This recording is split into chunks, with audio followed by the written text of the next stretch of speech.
ဒီနေရာမှာပြောစရာရှိတာကပထမစာကြောင်းမှန်တယ်ပေါ့နော် online platform social media are widely used all over the world in the modern age ဆိုတော့ဒါမှားလားဆိုတော့မမှားဘူးပေါ့နော် in the modern age မြန်မာခေတ်မှာပြောချင်တာပေါ့နော်တခါလေဘယ်လိုသုံးရလဲဆိုရင် in this day and age ဒီနေ့ခေတ်ဒီနေ့ခါမှာပေါ့နော် in this day and age ဘာကြောင့်အစားနေပြီးတော့နော်အဲ့လိုသုံးရတယ် in this day and age ဆိုတဲ့အဓိပ္ပာယ်ရနော် in this day and age ဆိုတဲ့အဓိပ္ပာယ်ဘာပြောလဲဆိုရင် modern age ကိုပြောချင်တာပေါ့နော် due to advances in technologies many people pursue careers on the social media အာဒီကတိထက်ပိုကောင်းမှာပေါ့နော် on the social media အာဒီကတိပြန်ထည့်လိုက်မယ်ဒီလေးထည့်လိုက်မယ် on the social media ပေါ့နော် like Facebook IS ရင် like အစားပါ30တင်နေဆိုရင် such as ပေါ့နော် such as တော့ပို့ပြီးတော့ကောင်းတယ်ပေါ့နော်မှားဆိုမမှားဘူးနော် okay like လည်းမှန်တိုင်းပဲ format ဖြစ်အောင် such as တော့လိုက်နော် influencer can manage advertising that manner ဒီလိုရတယ် offers flexibility and allows opportunity to share ခွန်လန်းတွေကိုဖြစ်စေတယ်နော် allow အစား allow ကိုချန်ထားလို့ရအနေထားရှိနေဒီနေရာမှာက allow ကိုဖယ်ထားလို့ရတယ်ပေါ့နော် to share talents knowledge and creativity to the public creativity to the public okay တော့ flexibility လည်းကမ်းလှမ်းထားတယ်ပြီး opportunity လည်းပေးထားတယ်ပေါ့နော် okay ပြီးဘာလို့ပို့လဲဆိုတော့ talent တွေကို share ဖို့လို့နော်ဒီ knowledge တွေကို share ဖို့ creativity ကို share ဖို့ပေါ့နော် so flexibility ကိုလည်းဖြစ်လာနိုင်စေလို့ opportunity ကိုလည်းပေါ်ပေါက်လာစေတယ်ဆိုတော့အမှ allow တစ်ခုထည့်ခြင်းဆိုတော့ ENG END က engine နဲ့ထည့်ဖို့ကောင်းမှာဒီနေရာမှာကျတော့ engine ပေါ်ပေါက်လာစေတယ်ပေါ့နော်သဘောမျိုးပေါ့အဲ့လိုမျိုးသုံးလို့ရတယ်ပေါ့နော်ထည့်ခြင်းနဲ့ဆိုရင်ပြောတာပါအဲ့ကို however this industry hawks also အဲ့မှာဒါ countable ပြောရတဲ့ site ကဆိုတော့ adjective နဲ့ noun တစ်ခါတိုင်းလို့မရအောင်နော်အများရင်အနည်းရင်ဒါမှမဟုတ်ပေါ့တာလေပိုင်ဆိုင်မှုပြရေးပိုင်ဆိုင်မှုပြရေးလိုက် x ဆိုတာ industry ပြောတာပေါ့နော် x negative side နော်ဒါ၎င်းရေပေါ့တာလေ၎င်းရေသူ့ရဲ့ကိုယ်ပိုင်ပေါ့နော် negative side တွေလည်းရှိတယ်ပေါ့နော်mainly focus ဆိုလည်းပြောလို့ရလို့ focus mainly on ဒါဆိုပိုမြင်တာတယ်ဒီကောင်ကိုဒီပြန်ထည့်နံပါတ်ထည့်လိုက်မယ်ဆိုရင်ပေါ့နော် okay အဲ့ဒါပိုကောင်းတယ်ပေါ့ပြောရရင်ကျန်တာမှန်တယ်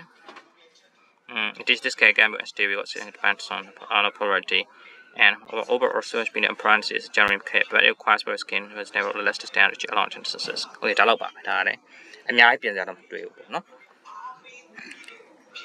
nowadays social media acts are free to use but user pay with their personal data အဲ့လိုရပါတယ်နော်ဒါပေမဲ့ user က accountable နောက်ဖြစ်တဲ့အတွက်ကြောင့်မို့လို့ ISP ရဲ့ခါမှာ user have to လို့ထည့်တယ် have to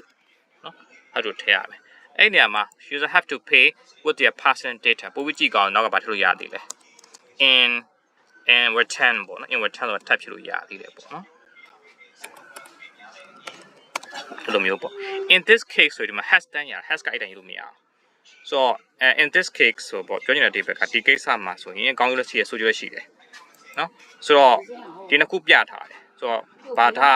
ကောင်းကျိုးနဲ့ဆိုးကျိုးရှိရလို့ပြောချင်တာမျိုးပေါ့နော်ဆိုဘယ်လိုပြောမလဲဆိုတော့this is to say that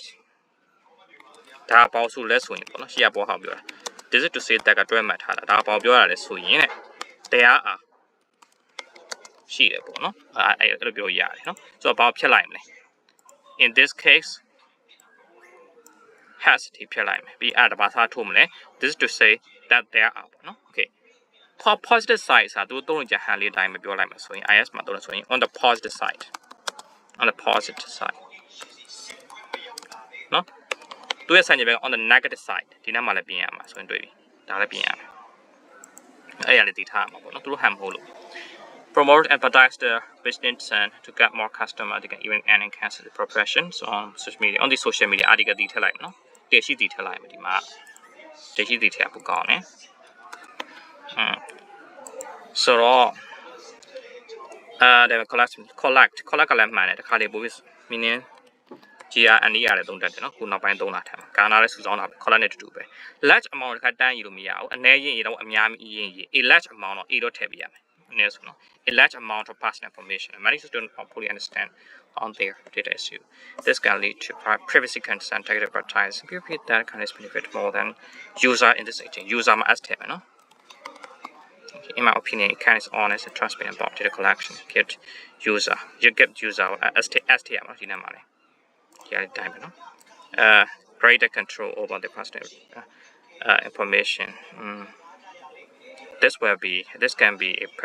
can be it can be တကူကြာတယ် subject ထည့်ပြအောင် id it can be a fair exchange နော် it can be said to be a fair exchange လို့ပြောလို့ရတယ် okay ဆိုတော့ here နဲ့ပတ်သက်ပြီးအများကြီးလွှဲတော့မရှိဘူးစကားပြောမှဆိုတော့အဆင်ပြေရပါတော့ရထက်စကားပြောပါဆိုတော့ is ဆိုတော့တခြားဒီမှာတရားပိုင်းတွေတခြားပြန်လိုက်ဆရာသေးတယ်ဆိုတော့လေ okay တရားလေးပြင်ထားတာအပိုင်းပေါ့နော်